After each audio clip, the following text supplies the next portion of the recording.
खुलुमबाय आं माइनाव बसुमतारी गिबियावनो बर' रादाब नायगिरि नोंथांमोनखौ आंनि चेनेलाव बरायबाय लोगोसे गोजोन फुंबिलिनि गाहाम हामलायथि बावहरबाय नोंथांमोननि थाखाय लानानै फैबाय आं गोदान मोनसे रादाब नोंथांमोना भिडिअखौ अननानै जोबजासिम नायलांदो। दिनैनि गिबि खौराङाव दङ मिशन बिटिआर हाबाफारिनि गेजेरजों आसामनि गिबि मन्थ्रि बिथां डक्टर हिमन्त बिश्व शर्मा बिथाङा सानबानि हाबाफारि लाना मैयानिफ्राय बिटिआरआव दावबायदों। मैया 3 जुलाइआव उदालगुरि जिल्लायाव आसामनि गिबि मन्थ्रि बिथां डक्टर हिमन्त बिश्व शर्मा बिथाङा दावबायनानै माखासे गोख्रों बाथ्रा बुंथिनायखौ नुनो मोननाय जादों। दिनै तामुलपुर जिल्लायाव डक्टर हिमन्त बिश्व शर्मा बिथाङा दावबायगोन होनना खौरां मोननाय जादों। मख'नो गोनांदि आसामनि गिबि मन्थ्रि बिथां डक्टर हिमन्त बिश्व शर्मा बिथाङा मिशन बिटिआर हाबाफारि लानानै थांनाय मैया उदालगुरि जिल्लायाव बाहागो लाना माखासे गोख्रों बाथ्राखौ बुंथियो। बिजेपिआ बिटिआरआव गोजोन खौसेथि आरो जौगाथायनि थाखाय बिसायख'थि गेलेगोन होनना डक्टर हिमन्त बिश्व शर्मा बिथाङा बुंथिनायखौ नुनो मोननाय जादों।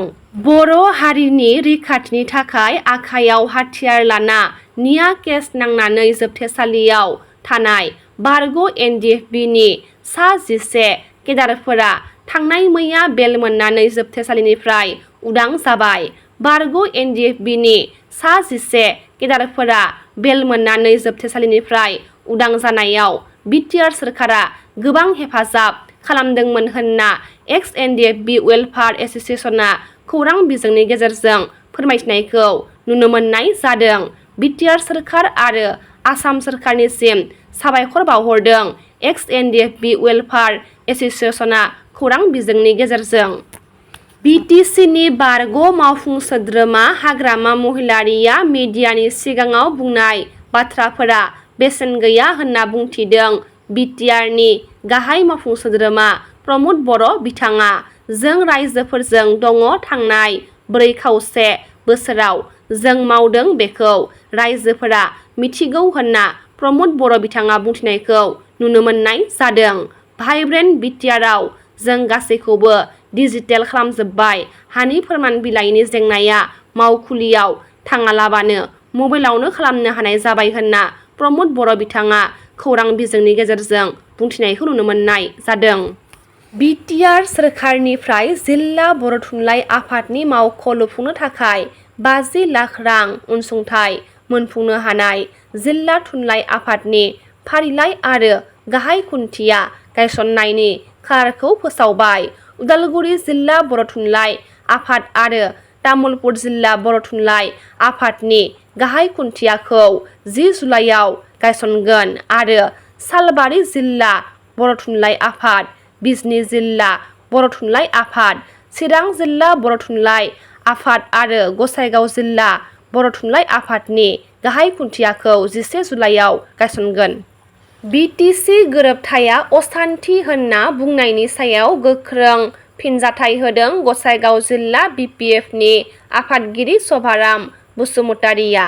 जमदुवार ब्लक इउपिपिएलनि गाहाय नेहाथारि बनजार नार्जारिया समाजारि बिजोङाव बिपिएफआ बिटिसि खुंथाय समाव गोबां मानसिखौ दानथारदोंमोन, गावथारदोंमोन आरो बिटिसि गोरोबथाया असान्थि बुंनायनि सायाव गोख्रों फिनजाथाय होदों गसाइगाव जिल्ला बिपिएफनि आफादगिरि शभाराम बसुमतारिया खौरां मेलनि गेजेरजों। तामुलपुर जिल्ला खुंथाया हान्थामेला बिफान आरो एसएसबिजों लोगोसे कुमारिकाटानि मथंगा चक, नाग्रिजुलि कलेज चक आरो कुमारिकाटा बाहुबारिनि राइजिं स्टार एकाडेमियाव रड सेफ्टि केम्प, लामा रैखाथि सांग्रांथि हाबाफारि खुंफुंदों। सोलोंथाइनि अनगा मोनसे हारिया माब्लाबाबो जौगानो हानाय नङा होनना हाबिजुल रहमानआ फोरमायथिदों। साजल सिंहआ नेमसुनि आफादगिरिखौ दम होदोंमोन नाथाय दासिमबो निमाहा बियाखै।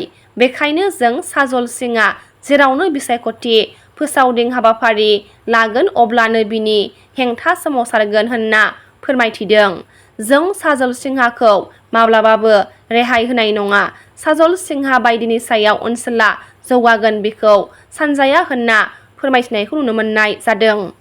क'क्राझाराव फाहामथाय बिथिंनि मोनसे गोजोनथाव खौरां हादोरनि मुंदांखा गेस्ट्रलजिनि जर'खा डक्टरजों क'क्राझारावनो फाहामथाय लानो हासिगोन। 5 जुलाइआव हिन्दी स्कुल साखाथिनि विवेकानन्द पथआव थानाय श्री गुरु मेडिकेल स्ट'र एन्ड लेबरेटरियाव फैगोन जर'खा डक्टर अरुण आर'राया। नि रादाबा एसेनोसै। गाबोन फिन गोदान रादाब लानानै लोगो मोनगोन। नोंथांमोना भिडिअखौ जोबजासिम नायबायब्ला अन्नानै लाइक, शेयार, कमेन्ट लोगोसे साबस्क्राइब खालामनानै होदो। गोजोन्थों।